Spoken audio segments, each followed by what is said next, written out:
Good evening. It's now 5 o'clock and I call to order the workshop of the Victoria City Council. Our workshops are informal, so we'll get right into our agenda. We have one item on the workshop agenda this evening, which is our 2023 budget discussion. Presenting this evening is Assistant City Manager Trish Pollock. Trish, how are you? Great. Good evening, Mayor, members of the council. Tonight is our third out of 6 budget discussions, and so we are halfway through. We're going to start by reviewing the revenues and fees for services. Annually, as part of the budget process, city staff review charges for services. Department directors perform a comprehensive review of all fees, and they look at current fees charges for services and look at the 3-year trend, as well as market city data as a starting point for any proposed adjustments. Should an adjustment be proposed, the department director provides justification for the adjustment based on the following criteria: to be within the market, or to ensure we are in compliance with an external source such as state statute, and or to recover our costs. So this slide shows the 3-year average for fees for services, the 2022 budget amount, and the preliminary 2023 budget. Most of the fees are based on a 3-year average, with a few exceptions such as liquor licenses due to 2021 fees being forgiven, the fire sprinkler fees that were reduced in 2022, and building, plumbing, and mechanical permits, which are all based off of an estimated 144 new homes. So before I pause for council discussion, let's review a couple more slides that you saw at our last budget workshop. So here we're highlighting some of the more significant changes, and along with that, the reason why we're proposing the change. Our fire wages increased in order to recover our costs for providing the service that we're proposing to an adjustment for. So this covers the first 3 items, including incident response, special event pay, and carbon monoxide and fire false alarms. The next 3 items on the list are fees associated with the Victoria Recreation Center. And we currently don't use tax dollars to support the rec center operations and programming fees. So charges for services are what fund our operations. So we have had a long-standing policy to keep our fees in line with the market, and to that end, we're proposing fee adjustments for our gym rentals, private lessons in the gym, and our birthday party packages to align more with our market cities. The same rationale can be applied to the 2 parks items as well on this page. We're proposing an increase in the field setup costs and the shelter rentals. There's a lot of staff involvement in both of these items, so in addition to aligning with market cities, we also want to be sure that we're covering our costs. So again, we're proposing an adjustment for the rental fees for the pavilion to be in line with the market. And we're also slightly increasing the cost for the community garden plots. The gardens are very popular and they fill up immediately when we open. For our building department, we want to recover our costs for those items that specifically benefit an individual or property owner, so the taxpayers aren't subsidizing something they don't benefit from. So we are proposing slight adjustments in our fees to make sure we continue to cover those costs. So I will pause here for questions or discussion. All right, thank you. Can you go back to that long one? There was one on there that was a little, let me see which one it was. Oh, we covered that, facility rental fees and recreation, got it. Okay. Council, other questions? Councilmember Black. On the next slide, I just had a question. The carbon monoxide fire false alarm, what is that fee? Who's paying that fee? I mean, I don't understand it. Okay, so those are typically like business owners. So they're allowed, and it comes through the county. I understand it to be, they get a certain amount of false alarms, They get charged. and then after that, they get charged. Okay. So I'm not quite sure what that cutoff is or how that operates, but that would be something that Andrew obviously would know a little bit more in depth on, but that's Okay. basically what that is. Is that just for businesses or is that for homeowners as well? I believe it's just for businesses, isn't it? I agree. That's my understanding as well. Okay. Thank you. Council, other questions? I just have one. Councilmember Roberts. The gym rentals, the fee, is that just generally individuals, or is that the same fee like we charge the school district when we rent out? Yeah, Councilmember Roberts, that would be for, like, say we have groups that come in and like maybe have like a basketball club or whatever, and then they rent out the gym and have the kids in there. And the individuals would typically use like a daily pass to access the gym for like an open gym. Any other questions, council? No, that was it for me. Very good. All right, go ahead. All right, then we will move on to, at one of our previous budget discussions, council requested that staff bring information on the city's budget and levy during the time of a recession. So we're going to take a look at that now.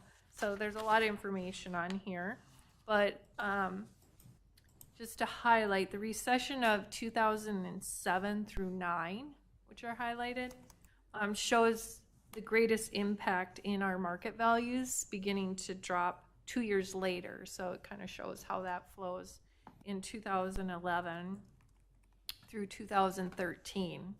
And then in 2014, you'll see those values begin to increase, and then the tax rate will begin to decrease. So I'm going to flip to the next slide, and we're going to come back to this slide to look at some more of this information. But thinking about those numbers, let's just kind of run through a hypothetical scenario. So if we held our tax rate stable at the 39.55, which it was 10 years ago, the median home value today would be paying $2,156 in property taxes. So under what's proposed for 2023, which is a 27.66% tax rate, the median home value would be paying just over $1,500 a year in property taxes. So this tells us that the city, although it's growing quite significantly, we've been working hard to keep those taxes as low as possible. So I'm going to flip back and kind of point out, you can see a steady decline in the tax rate from 2012 until about 2016. So there's 39 and 39, 37, 33, and then you'll see we held it very steady at the 32 mark for several years. So the goal of the council during this period of time was really to maintain that flat tax rate, which we accomplished. So for 2022, we're now at a 31.2% tax rate, and as I mentioned earlier, the 23 is proposed at 27.66. So even with an 11.39% levy increase. So the city can't directly set the tax rate, but we can set the levy. So if you wanted to hold the tax rate steady at where we are today, 31.2, you would need to add significant amounts to the levy to do that. So I think this story kind of tells that over the last 10 years, the city's worked hard to reduce your taxes even though our budget's growing. And if we had held the tax rate steady, you'd be paying a lot more for the services that you do receive today. So I'll pause again for council discussion if you have any comments or questions on this chart. This is super helpful. Thank you. Council, other questions? Do we know what that number would be if we based the budget, if we just said if we use the 2021 number of 32.28% and applied that tax rate, based on what our budget was that year, applied that tax rate to what our budget would be this year? Do we know what that number would be to be able to say this is what we're not charging people in total terms of a dollar amount? So, Councilmember Gunderson, yeah, that's an excellent question. So didn't go back to 2021. What I did, however, did kind of draw up a few numbers to see like what we would need to keep it flat at the 31 that we are at today. Mm-hmm. And you'd be talking about, $800,000-ish. I mean, it's quite significant, so. Right. And our budget is still going up. And it's still, our levy there is an increase in our levy, yes. But because of the market values, we were able to capture a lot of that growth through the market values and the added tax base. So we're able to increase that levy in order to be able to support that added growth without raising the tax rate, with actually lowering the tax rate. Yep. Okay, so we're raising the levy, but we're lowering the tax rate. That's correct. Because we have more people sharing in the pie. Yeah, so you have this set amount that you need to provide the services, but now you have a larger tax base to support that same amount. So that's what lowers that tax rate. Got it. Okay, other questions? Good job. All right, Ms. Pollock, continue. We'll move on. Okay, so now we have a couple of new items. So new this year, city staff and the Lions Club started a new process where staff and representatives from the Lions meet and discuss possible expenditures using funds from the charitable gambling fund. So state law allows us to collect 10% of net proceeds from the charitable gambling to be used on very specific expenditures that are defined in state statute. Under the new process, city staff and the Lions compiled a list of potential expenditures and also prioritize the list and make a recommendation to council for spending these funds. Well, the statute gives the city sole discretion for spending the funds. The city values the partnership that we have with the Lions. And to recognize this partnership, our goal is to make a joint recommendation on spending these funds. So currently, the Lions Club is the only organization with a permit in the city for charitable gambling. And one additional item to note, the fire department previously was receiving about $3,500 a year in grants that they would apply for, but they won't be receiving those grants. Rather, the Lions would like them to take those monies out of the charitable gambling. So just to kind of. The 3,500? Yes. Why aren't we getting the grants anymore? The Lions would prefer that we use the charitable gambling funds first, and then if there's still a need, to then apply for the grant. So the grant program is administered by the Lions Club, and our fire department had been making application for those dollars. But now they're saying, okay. we're gonna give I didn't know the let's grant take was the stuff that we want out of the, got it. All right, everybody good on that? Are they having a problem giving away the charitable funds? Or what's the reason for the change? Councilmember Gunderson, so it's not that they're having trouble. They would like for us to use the 10% gambling fund monies before they dip into their, what they would call their money? general fund. Their general. So they're not opposed to giving more money under their grants under their general fund, but they want to make sure that we're spending the 10% funds first. So that's, Andrew did apply for a grant. he was approved, but then they were directed us to use the funds that we already had access to. And they probably want to spread the wealth to other organizations, Ms. Hardy. Thank you, Mayor. That's exactly what I was going to point out. Okay. And the fire department expenditures are allowed under statute. So it's a great way for us to use those funds.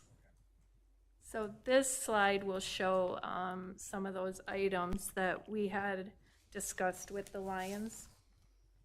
And these funds, these items are also would qualify under the statute. So I'm just showing here what our beginning fund balance would be, and then what we would estimate that they would give us in contributions. We never know until we get it, but this is just an estimate based on prior donations or prior revenues. So, and then we're showing the fire equipment for the new fire truck at an estimated $11,000. And then that air purifier for the fire department was the item that Chief Hager had requested through the grant that the Lions had came back and approved, but asked us to use the charitable gambling fund to pay for. Then there's the coat racks and the flagpole are both items that the Lions had asked us that they would like to have at the pavilion. And then we also included an estimated $40,000 for the skate park relocation to Lions Park, which was at the rec center previous to the pickleball courts going in. So the Lions were supportive of that project as well. So this would leave us with an estimated fund balance of about $16,000. So I will pause here for council discussion, and staff is seeking direction on whether the council supports these proposed expenditures. So just to be clear on this, the estimated contribution of $10,000 is an annual contribution. Mayor, that's correct. Okay, and then that 73,000 fund balance, just a little under 74, is money that we've just been accruing. Yes, Mayor. So we had this fund. Would be the estimated fund balance after we pay for those the basketball courts that are currently in the process. So we deducted that from that beginning fund balance, since that's a project that's already been approved by council and is in progress. Certainly. Questions? So we Councilmember Black. had more money in there and we've used some of it already? Councilmember Black, yeah. So we had those courts are right around $43,000. So if you add that to our previous balance, we had 111, 12. Okay. All right. Yeah, because I understood that they were wanting us to use that money rather than just have it sit there. And I'm in favor of doing this. Councilmember Black, yeah, and we have been trying to spend the money, but we were unable to spend it in the prior year because of we weren't able to get the quotes and someone to do the work and then the equipment, and there's just been a lot of delays with the COVID, the basketball project, and some of that was planned a while ago. I did have one question. Councilmember Black. Could we ask them about using some of this money for decorations for the holidays? Because I know we don't have a budget for it. Councilmember Black, we could, but that really wouldn't really qualify under state statute for an eligible expenditure. Oh, So that would be something we would ask to have them donate through their general fund. okay, got it. Thank you. Council, other questions? Good. I think this looks like a great list. I love that we are working in partnership with the Lions Club on these ideas and coming together. So I think this is something that council looks supportive of. Seeing head nods all around. So good. All right. So take a look at a couple of unfunded items. So we have two of them for your consideration. The first one is EMT training for firefighters. So currently 2/3 of the department are already trained as EMTs, and Investing in this training for future hires eliminates the need to manage two separate certifications, which are EMT and EMR. The EMT program requires additional training hours and provides enhanced skills for responding to medical situations, which provides a higher level of customer service and response to patients in their time of need.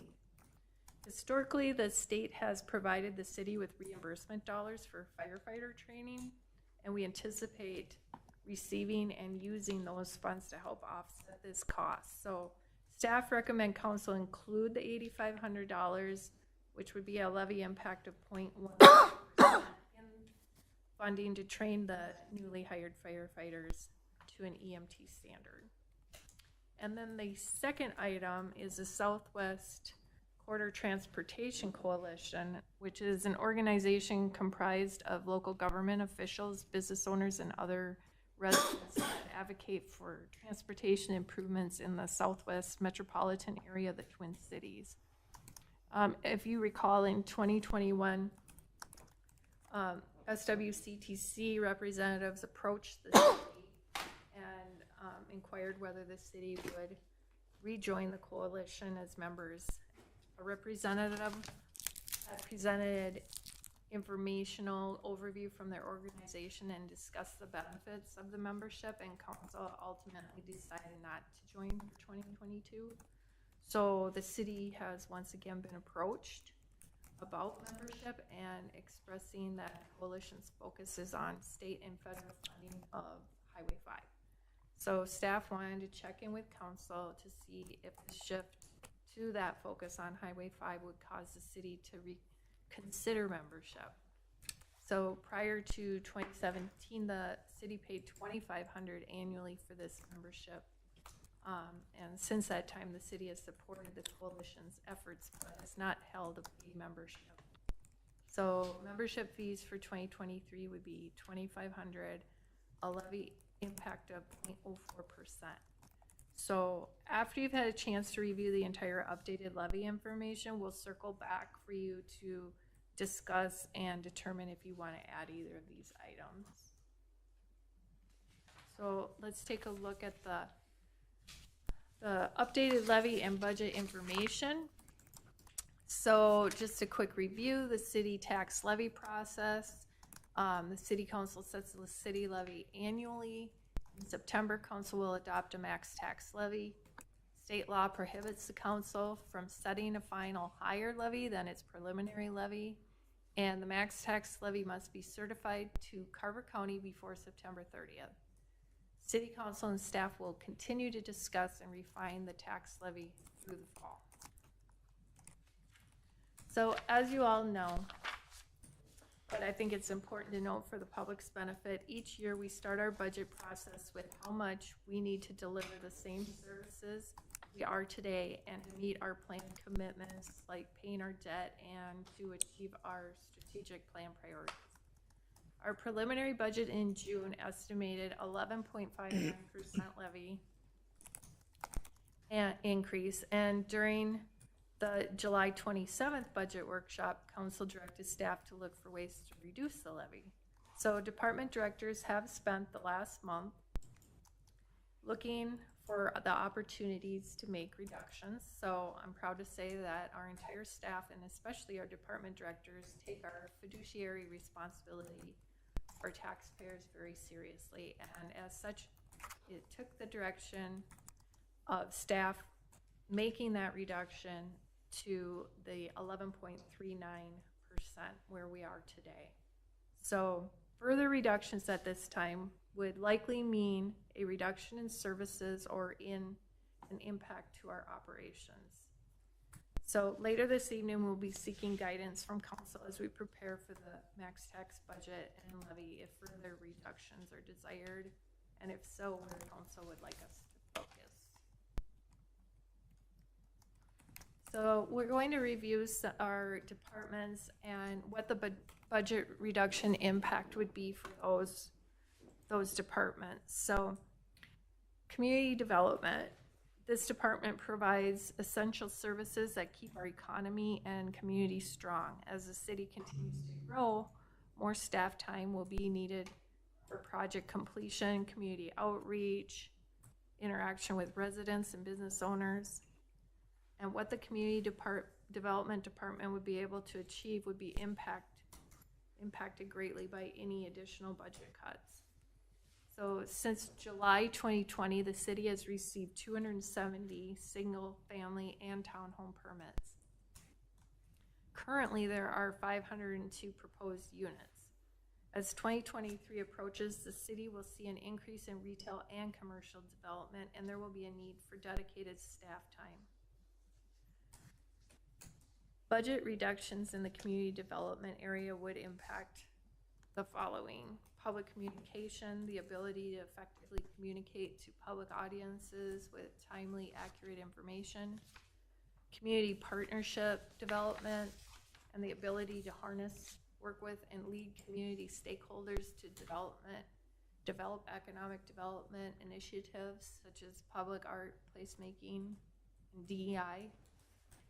Potential loss in developer interest, project delays, and impacts on the department's image, which is currently efficient response time, and also that they're very easy to work with. So moving on to administration. Administration covers the legal, IT, facilities, the clerk's office, finance, HR, and administration offices.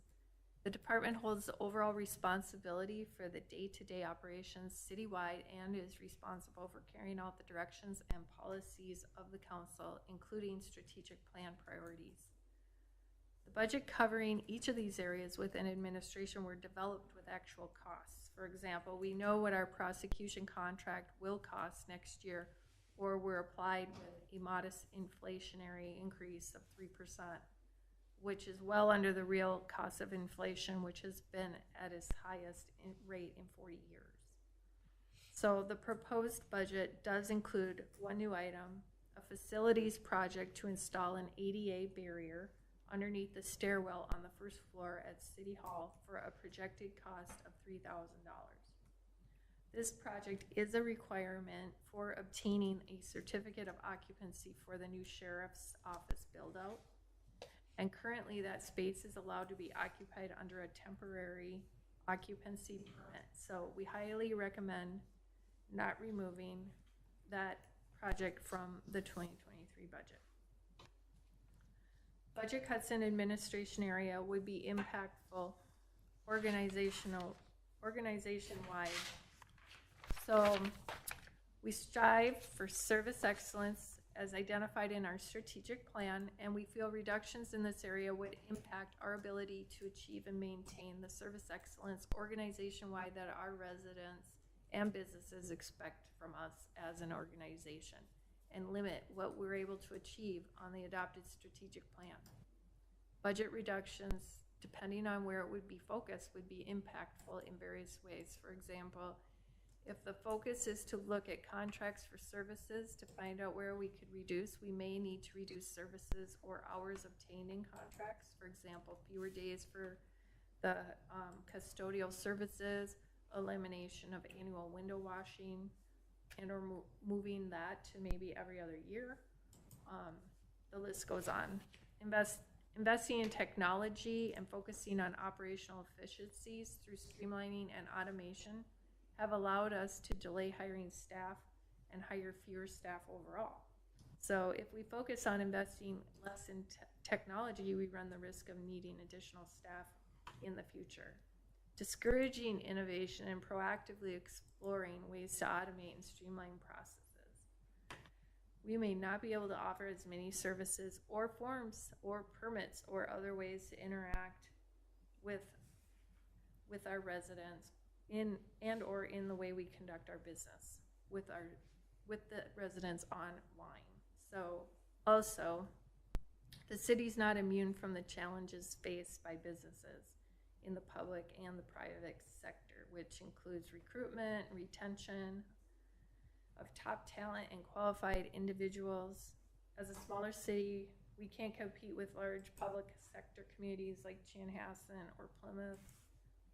In terms of wages, we have been able to attract and retain top talent because of our workplace culture, and reductions in the budget would or could place that at risk.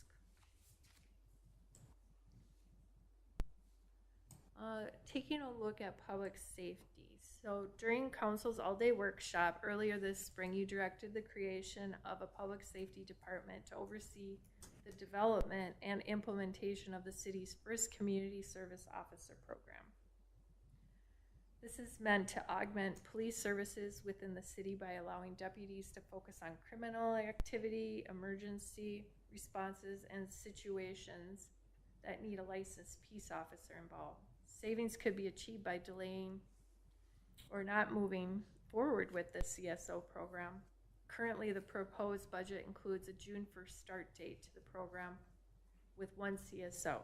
An additional CSO would be proposed for 24, and a half-time CSO would be proposed for 2026. If we were to reduce services for policing, we may have less coverage during the day, or deputies may not respond to all types of calls for service, or it may take longer to address non-emergency calls for service. Our building department is known for its efficient processes and strong customer service, and we have a great reputation in the building community. Reductions in that area may result in an increase in time to review and approve permits and for inspections. So our goal right now is to have everything completed in 10 days or less. So we leverage a combination of staffing and technology to help us to maintain that standard. So reductions in that department could reduce or place that at risk. If there are reductions in technology, we may also have to look to delay in implementing new operational efficiencies. And of course, reductions in equipment expenditure or delays of apparatus acquisition for the fire department may impact operations. Reduce safety and health of our firefighters. These are all things that we've discussed as part of our conversations on why we need a new fire station. We could even see reduced response times. For example, if we delay the new fire station construction, as the community grows, we may see longer response times. If, for example, we reduce or not add in the future the use of duty crews, we may see reduced response times. Just this month, we had a wonderful story where a resident survived a cardiac arrest. This is highly unusual due to the statistical probability and a situation where every second does count. The day this individual went into cardiac arrest, we had a duty crew on and we arrived within minutes. If we would have to wait for people to drive from home to the fire station and then respond, the outcome would likely be different and one we wouldn't be celebrating.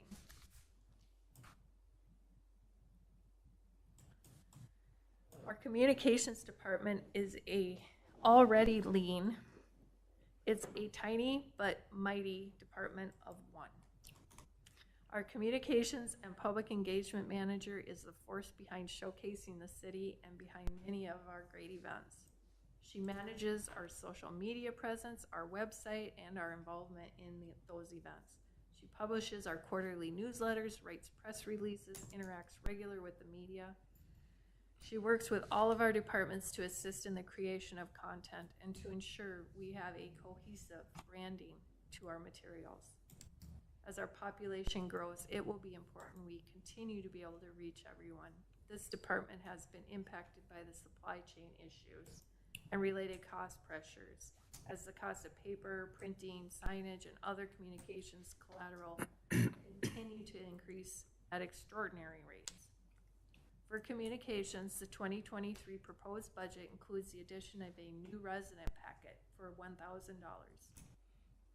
The intention behind this was to send welcome packets to new residents that we base off of new utility users. This was already a pretty lean number and costs have already gone up since putting it in, but I think it would add a lot of value. It's an opportunity to position Victoria as a welcoming place to live as soon as someone moves right in.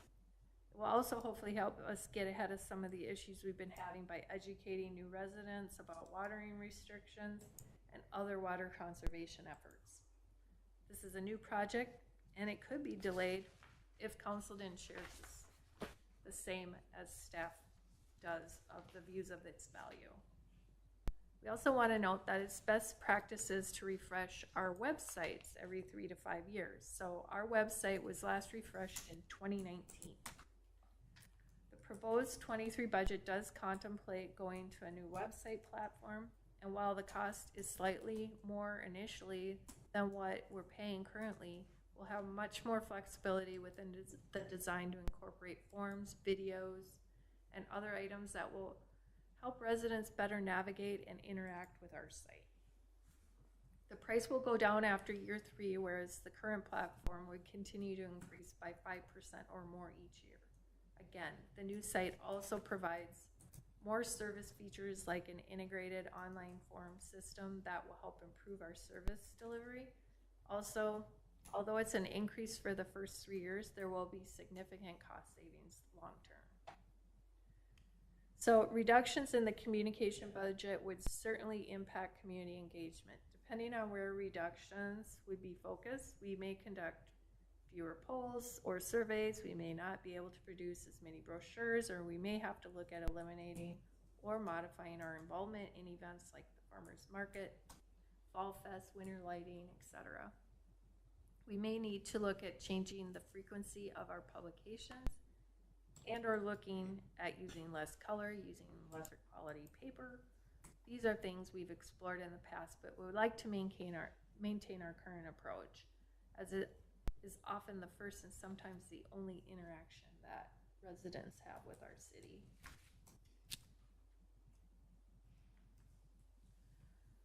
For the purposes of this discussion, we're focusing only on the general fund portion of the Parks and Rec, which are park transfers, which provide funds for the Parks Capital Fund and the Trails Fund, and park operations like the Park and Rec brochure and maintenance of playgrounds, equipment, trails.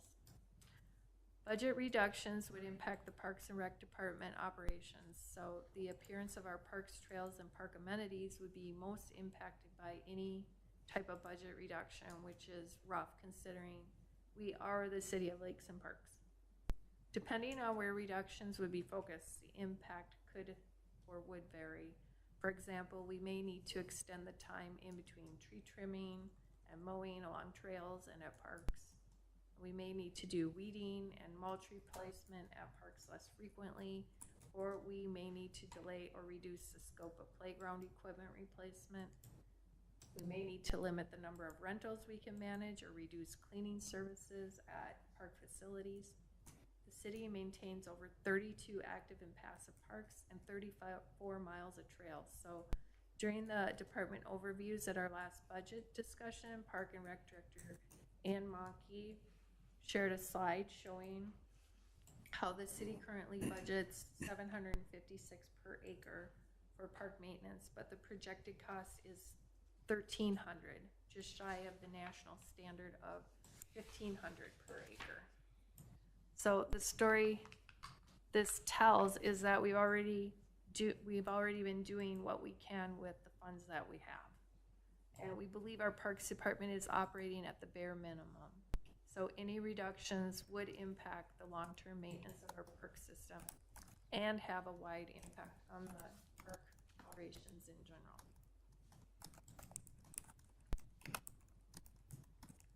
So finally, we will review the Public Works, our last department. This department maintains city streets, stormwater ponds, and performs park maintenance. They also oversee the water and sewer operations in the city. For the purpose of this discussion, we're focusing only on the activities that are funded through the general fund, which would be mainly streets, city streets, and parks maintenance, which also includes the composting, snow and ice removal. The Public Works Department maintains over 50 miles of roads and performs snow and ice removal. They also provide the labor for the parks maintenance that we discussed for Parks and Rec. As we continue to add new homes, new streets, and infrastructure, We need to have the equipment and staffing available to maintain those items. And we need to be able to remove snow and ice timely. How quickly we are able to repair potholes or at what point we start removing snow and clearing trails may all be items impacted by reductions in the public works budget. We did, however, reduce education that isn't directly related to licensures for 2023, thereby delaying some professional development within the department. We're committed to exploring alternative ways to address the desired professional development goals this upcoming year for that department. Additionally, we did reduce the funds requested for contractual services to eliminate snow hauling. We historically have used these services to augment staff to haul large amounts of snow in the downtown area within 24 hours during large snow events. We haven't had any large snow events that required the use of these services for a couple of years, so we felt comfortable taking the risk to reduce that line item. So that's already been removed from the 2023 budget. Yes, What happens if we do get a lot of snow this year? Councilmember Black. So our team in Public Works would need to take care of that snow hauling themselves. And they can do that? That would be, yes, that would be the route that they would need to take. Okay. So, as we talked about at the beginning of this discussion, staff are presenting a proposed max tax levy increase of 11.39%. Again, we can reduce our levy from our max tax, but we could not be able to increase it. Also, it's still early in the process, so we are only about halfway through, as I pointed out at the beginning of this evening, and we're still getting new information and data. It's our process and commitment to continue to refine the budget and look for ways to reduce the levy before the final budget. And while council knows the public's benefit, it's important to highlight that the city levy, which is the increase in the amount of money the city needs to collect to operate over its previous year's budget, is to do what it's doing today and meet its long-term CIP needs. It's always good to take a look to see how that compares to the last couple years as well as future years. As you can see here, we're projecting a higher levy for 2024 as well. And that would be due to the Steiger Lake Lane West, also a road reconstruction project for 80th Maple Cray and Rolling Bluff, and also that Timber Terrace road project. So that increases the debt service that we would add to the levy to pay for those projects. The 2026 increase would be the debt service for the new fire station.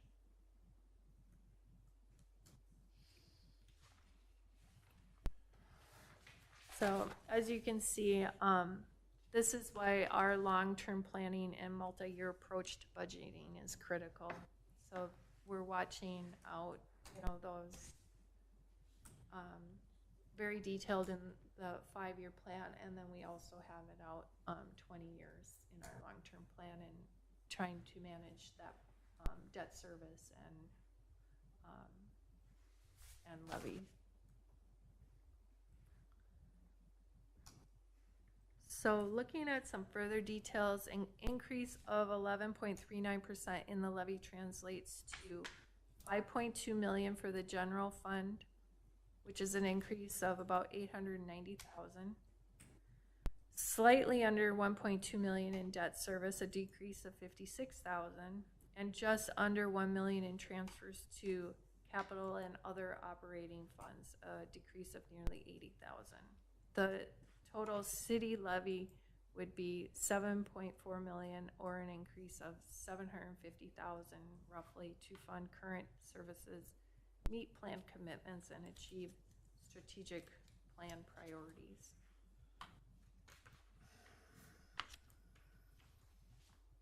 If the city needs an additional $750,000 to fund current services, fund plan commitments, and achieve strategic plan priorities, this is a slide looking at how that affects your property taxes. So we recently did get updated numbers from the county on valuation and also our fiscal disparities number. So while these numbers are still not final, they are the most updated numbers that we have, and we wanted to share these changes with you so you can all see the impact.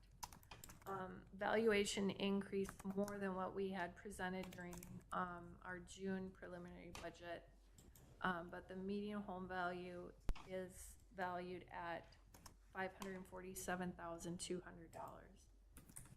So with that medium home value and with the tax rate of that 27.66, that home would actually see a decrease in their annual taxes of $20. A home of $300,000 would see a decrease from their 2022 taxes of $107.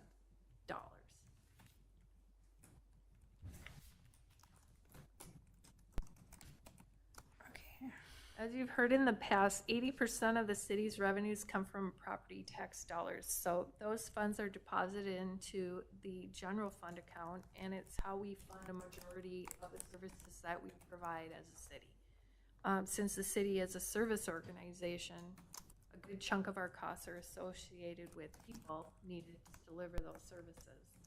In the city's general fund, 43% of the funds are personnel related, wages and benefits.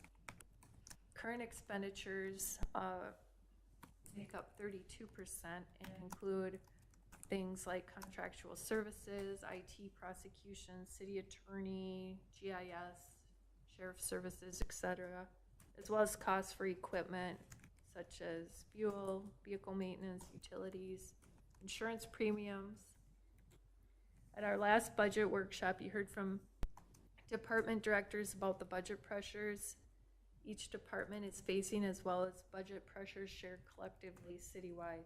We also heard how department directors are continuously working to find cost savings and operational efficiencies.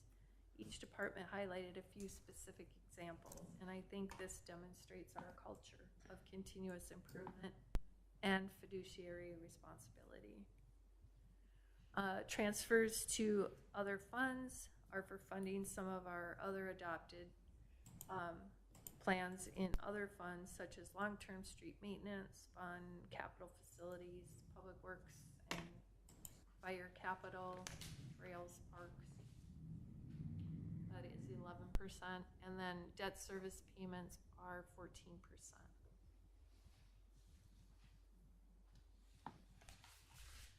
So now as we get ready to transition into our discussion, here's a point of reference. So as you consider adding or decreasing the funding, you know how those decisions impact the levy. So about 1% would be $60,000.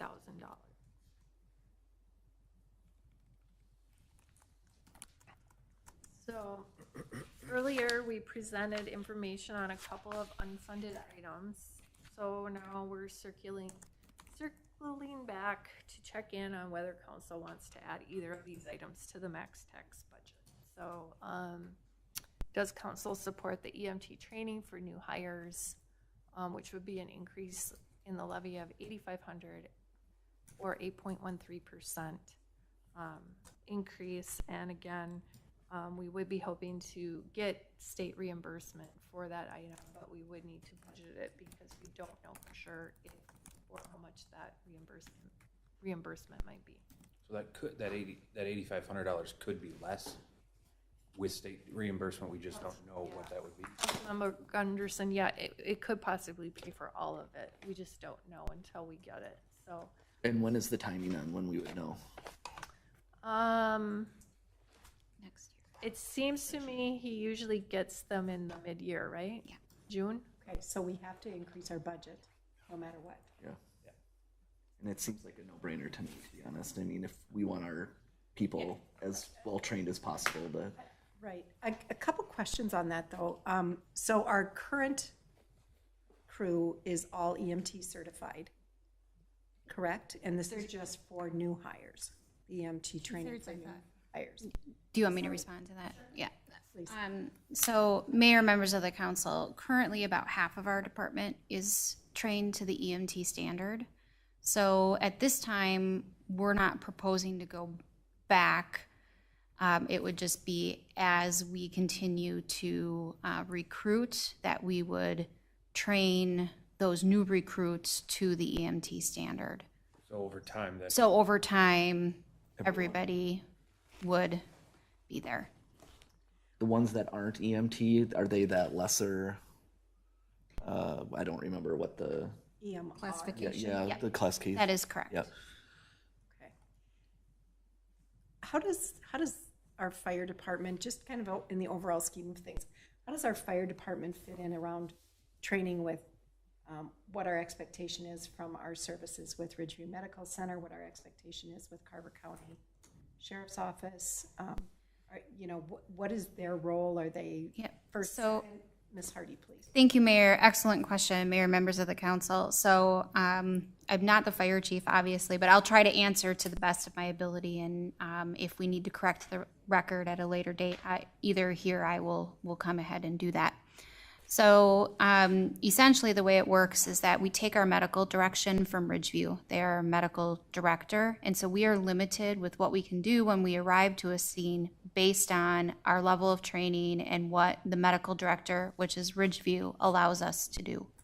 And so they set that direction. They make calls of what we're able to do, what we're not able to do based on that level of training. And that level of care is then executed on a scene.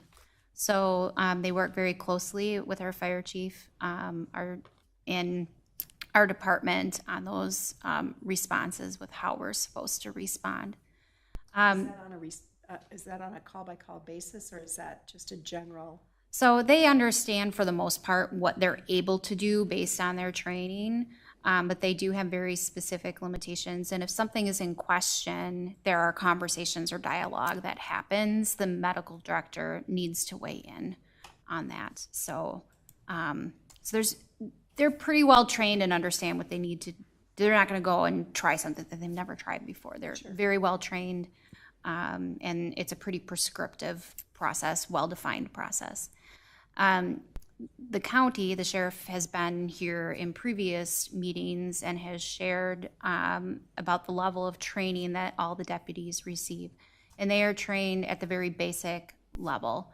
They're not medical providers, so they're not going to arrive to a scene and start oxygen or something like that. So that would be out of the scope of what they're able to do. So when they arrive, they're kind of triaging, and a call comes in at a certain, and if they are the first to arrive on the scene, they're doing analysis of what's happening, what kind of, and whether somebody else should be started based on what they're observing. Because sometimes what the caller is reporting may be different than what's actually happening, or things have progressed. They're either better or worse. And so they're kind of doing that initial triage to see if additional assistance needs to happen. And if there's CPR that needs to be started or something like that, they're going to attempt to start medical care to the extent that their training and protocols allow them to do until we arrive and or an ambulance arrives. Hopefully that helps a little bit. All right, council, other questions on this EMT question? I think I'm in agreement that we should train them to the standard seems to be Absolutely. a good idea. And then the second question about supporting the Southwest Transportation Alliance. This is the Southwest Coalition, Southwest Corridor, SWCTC. Transportation Coalition. Yeah, Southwest Corridor Transportation Coalition. So we are already members of the Transportation Alliance, the Statewide Transportation Alliance, and the SWCTC, I'm not going to go through their whole name, but it's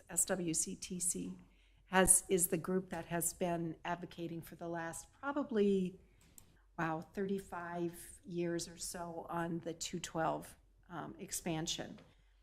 They have switched their focus to Highway 5, and we all know that Highway 5 is a big artery to and through our community, and we need to raise the level of urgency around getting this road expanded. So I would be in favor of joining this coalition. I do also want to note that we should have a representative on that board of directors, and we can discuss that internally and kind of talk about who that should be. But that corridor is increasingly becoming more important. We've done our due diligence with our Arboretum area transportation plan, so we know what that corridor is going to need. So I think we are well positioned to advocate on our own behalf there. So I would make a recommendation that we also go along with that membership to the SWCTC. Is this something where they would help with, like, if we believe the timeline needs to be moved out, right? Like, I mean, is that what they would help, I guess, ask the state, basically say, like, this needs to happen sooner, or, because I feel like it's too far, like, it's too far out, right? Like, Right. So, Councilmember Roberts, yes, I agree. I think we our position by joining this coalition would be to encourage them to move that timeline up. They've got some great relationships with legislators, obviously, and the MnDOT staff, and we should leverage those relationships in getting this thing escalated. Councilmember Gunderson? I can appreciate wanting to have, obviously the organization has been impactful on 212. Is this, I mean, last year we didn't do it because we couldn't see the benefit to 212 and Victoria and their focus on 212. This year, again, what I said last year was, are we paying duplicate for things that we're already doing on our own? And I'm not against it. It's just that the priority for us, other than Highway 5, is creating a way other than Highway 5 and Bavaria that turns into Pioneer Trail, trying to get east. And that road is 82nd Street, County Road 18. Is this group going to help us move the needle on that project along with Highway 5? Or is it something concurrent that Highway 5 is dependent on 82nd Street? Because for us, they shut Highway 5 down. We go out on 7 and we go out on Bavaria, or we drop all the way down to Engler and come out on 212. Again, that's difficult for us. The most logical sense would be to give Victorians an outlet going through down to Lyman or down to 41 to go out onto 212. So is this group going to help us do that? And that's where I'm at. I think it's a long game, for sure. I certainly think that all of those arteries are important, and they all depend on each other. But it's a long game. I mean, at this point in time, Highway 5 is not even on MnDOT's 25-year radar to be expanded. Really? I thought it That was is sooner correct. than that. That is correct. It's not even on MnDOT's radar. So I think a lot of the work that we've done with the Arboretum area transportation plan with our partners at Carver County, and then our friends in Chanhassen and our friends in Waconia, I think we need to amplify our voice on this project. Right. And I think we can use a lot of different ways to do that. This is just one. I mean, If we don't, then we won't have a voice. well, we've got our own voice. I mean, I know, but I mean, the one thing I don't want to get into is that we join this, we pay the money to become a member, and then we're sitting there rattling a can again to try to get some attention from this group, and now we're still doing it, and we're still doing it with the other groups that we already fight. You know what I mean? So we're paying to be a part of a group, but they're not listening to us anyway. And that's what I don't want. That's what I don't want, is I want us, if we're going to join this advocacy group for Highway 5, how's it going to help us move the needle on things that we need to get done?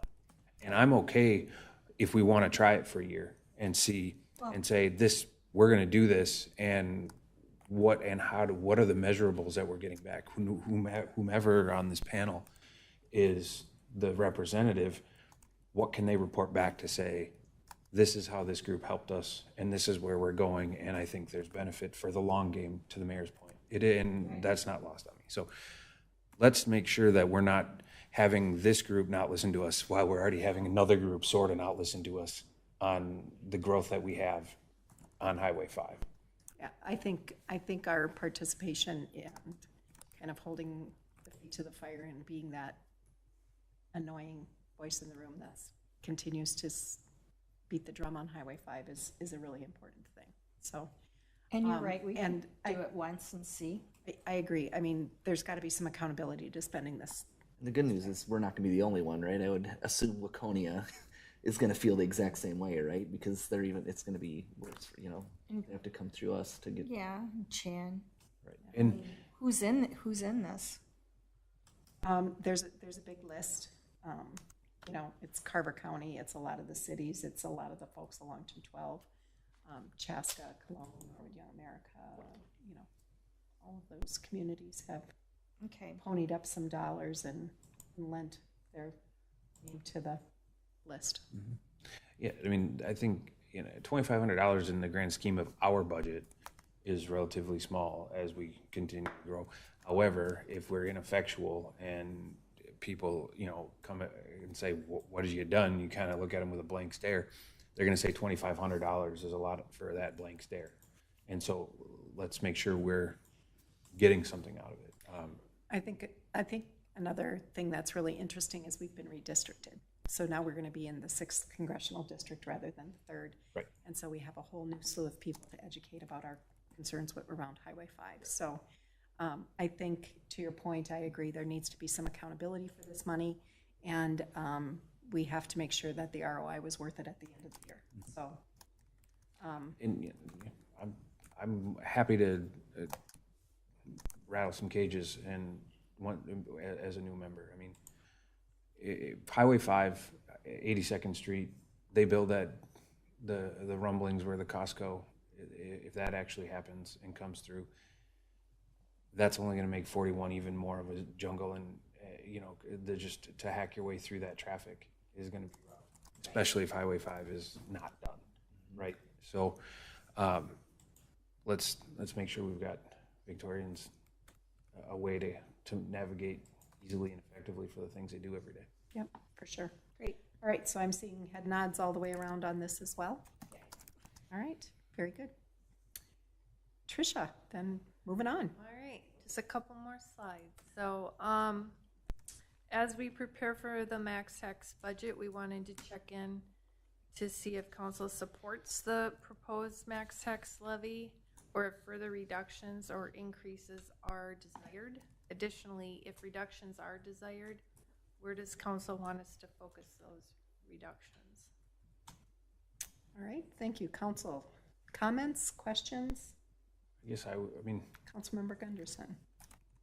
Trish put up the statistic that we're at 11.39. It's 889,000 is our increase in dollars based on the slide. Gunderson, it comes out to be 750,000 roughly. Oh, okay. So roughly 750,000 in the. If we increased the tax rate,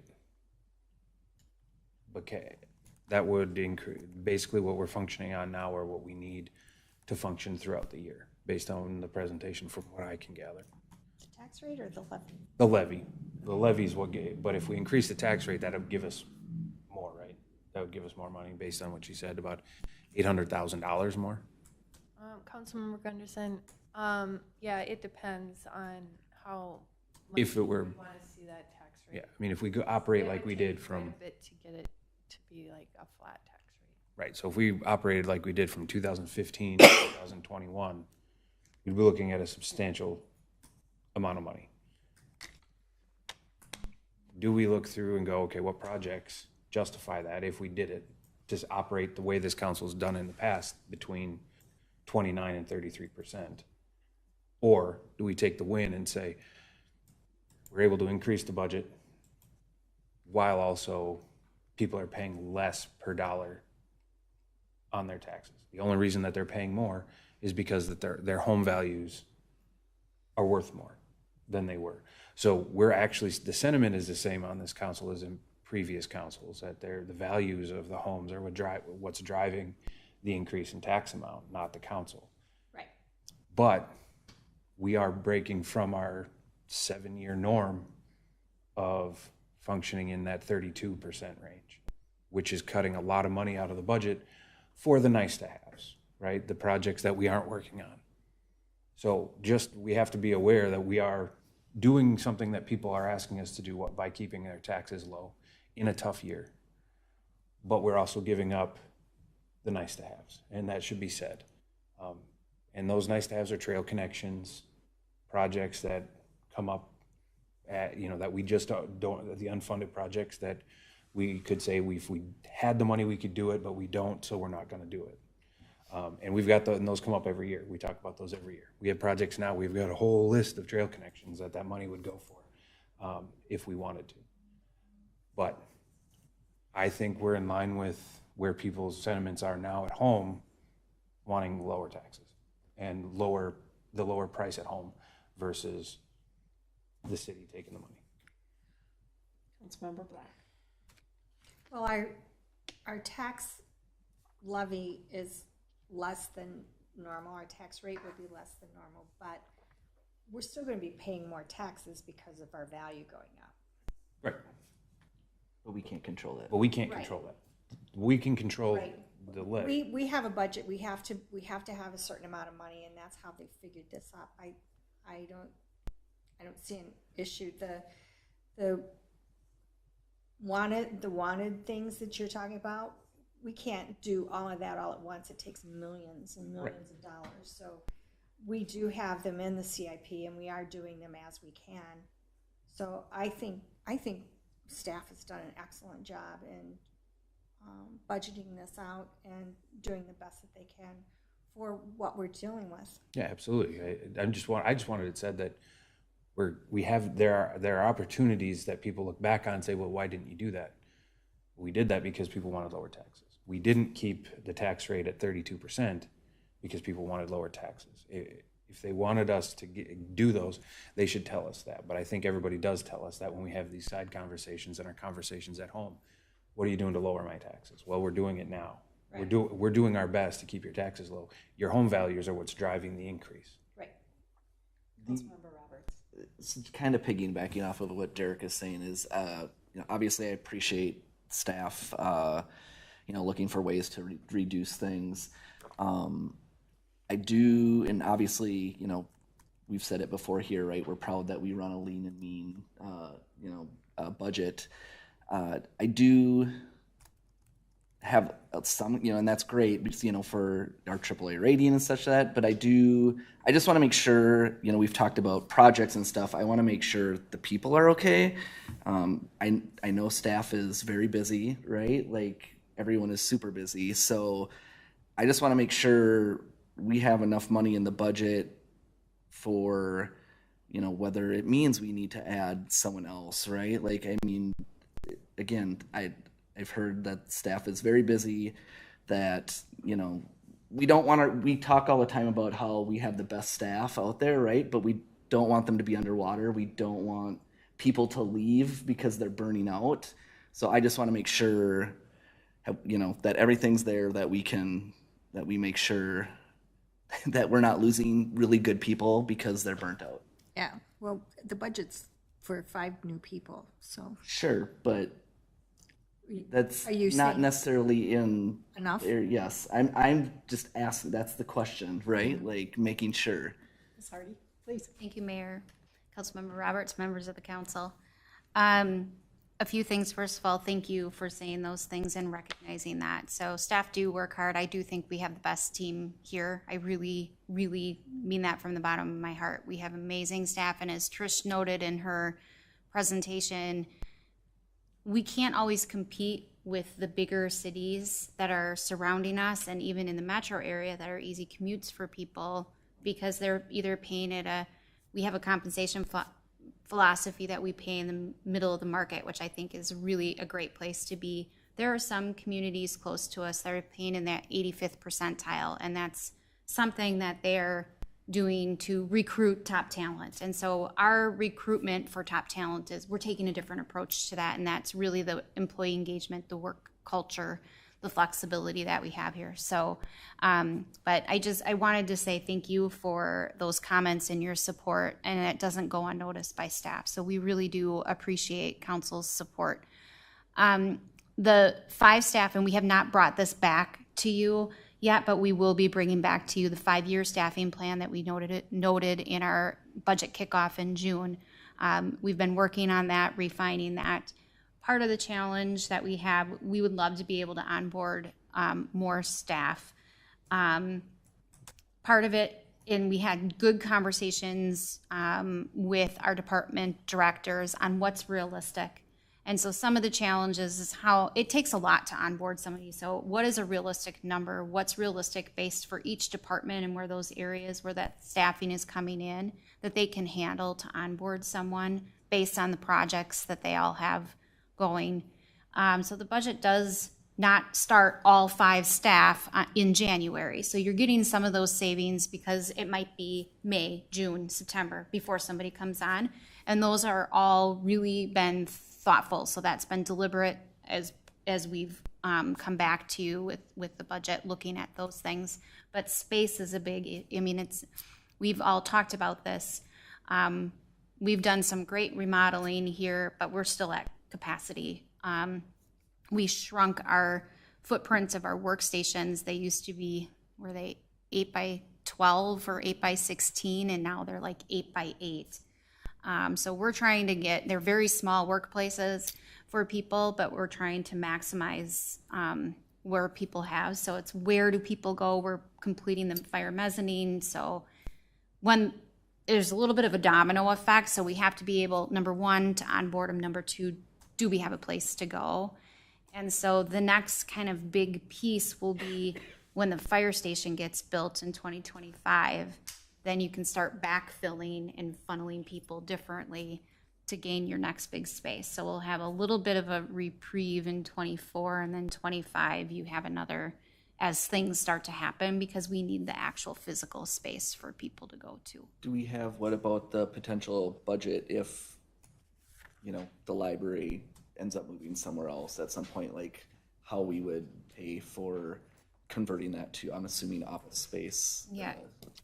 Mayor, Councilmember Roberts, members of the council, those are things that Trish and I have looked at in our long-term financial planning, different tools, what would be available to us. We've had conversations with the library should an opportunity come up. Now, we've shared with them back in 2019, that study was showing 8 to 10 years before we really had, we're out of growth opportunities. We've been sat in every nook and corner that we could, and we just can't operate without expanding into that space. And so for the public's benefit, for people who don't know and aren't aware, the library being in the first floor of City Hall is never meant to be a long-term solution. The county's aware of that. We're aware of that. I think most of the community is aware of that. And so when we shared with them 8 to 10 years, we've also had follow-up conversations with them in the last year. If there were an opportunity to arise that would allow us to relocate them in a different area, I think they would welcome that opportunity and that discussion. It's certainly something that they're open to. But we would have to flesh out all those details. Now, typically, we do have a joint powers agreement with the county. So I think, again, for the public's benefit, you all know this, but the county supplies everything on the inside of the library, the technology, the people, the materials. We, city, supply the actual physical space. We pay the utilities to keep the lights on, the heat on, the air on, those types of things. And so that's historically been our arrangement. It doesn't mean that needs to be the arrangement going forward. I think the county has expressed flexibility in how they look at that relationship. And they're looking at a lot of long-term things as well. So there's definitely opportunities there. There are tools in our toolbox that we could use to help fund that relocation. TIF, redevelopment TIF could be an opportunity. We've also looked at, through our space planning, relocating them in the future to the recreation center. The thing that is driving the county's need are two things here. Number one, parking, and number two, lack of programming space. And so if there's an opportunity, and that's just not, it's definitely in this space in Victoria, but system-wide for the library, there's not the programming space that they desire to have for the library system. So there may be an opportunity to do things faster if we could address some of these system-wide needs, not just Victoria branch specific. So, long answer, but But yeah, the bottom line is if we do move them out of the space they're currently in, they still have to be in, we still have to find some space for them under our current agreement, so. All right, so I am seeing 11.39% support for the max tax. Councilmember Gunderson? Dana can go. Yes. Mayor, members of the council, just before you give formal direction, 11.39% plus 0.13% for the EMT plus 0.04% for the SWCT. Okay. So I don't want to do that math on the fly, but it'll be 11.39 plus those two that you gave direction on earlier. Thank you. 11.56. Thank you from the accountant in the room. Thank you very much. 11.56 max tax levy. We all in agreement that that's the number we want to not go above, but we can certainly go below it. Yeah, is that max tax today or is that September? So September 12th is when we'll come back with that max tax for approval so that we can certify it with the county before September 30th. So I'm curious. Is there anything else out there that we're gonna? Are there projects not listed that we can say it costs, and I'm just using a general number, if it costs $250,000, and that's a project we've deemed as a priority somewhere along the line, is there a $250,000 or less project that we could budget for, and what would that look like? And then if we deem that project's not a priority or it's too expensive, we knock it off, we go back to 11.56, but that would be whatever that increase is on that particular thing. And I'm only using the dollar amount because projects in our sphere are not cheap. So something that's impactful to the community that people have wanted, what does that look like in terms of what it does to the budget and the tax rate to the taxpayers? And so we're in a unique year where it is such a big drop from where we've been which is great, but we're also in a year where we do need to get things done. So functioning at bare minimum doesn't hurt us. It hurts staff time, and I get that. So if I'm out of line, let me know. But it doesn't hurt us to contemplate it and see what it looks like, to tell people this is what we've seen. Ms. Hardy. thank you, Mayor, Councilmember Gunderson, members of the council. I think the exercise that we've been going through since June and now with this, I really think this budget reflects what we realistically think that we can accomplish to maintain the services that you're getting today, next year, and then achieve those strategic plan priorities. With the staff we have. With the staff that we have. There's always opportunities for us to look at accelerating projects, but I think at this point, if we were to look at project-specific things to accelerate, we'd be going and looking into future year budgets and seeing if it makes sense. We'd have to do some investigative work on where that would make sense. The competitive bid environment that we're in is a little wonky, so that might actually not help us at this point. We could certainly look at that, but I think staff's pretty tapped out. They're pretty maximized out, so you'd probably have to look at bringing some augmentation on to help facilitate some of those projects, which I think defeats probably the purpose. That's just me off the cuff. Well, and I think it's important, we can't be tone deaf to the fact that we've got record inflation rates going on, and we've got we've got pressures coming from the school district. We've got the county also doing some planning and impacting our residents as well. So I think we can't be tone deaf to that either. And again, I sincerely appreciate the hard work that the staff has put in, and to see a rate reduction in this environment is a good thing, and I think we should embrace it. Yeah, good. I'm good. Okay, good. All right. So, All right. one more slide. Oh, going the wrong way. So is there any other information that council needs to inform your decision for considering the max tax levy in September, which it will actually be our next meeting? So any information you can think of that we need to bring back during that discussion?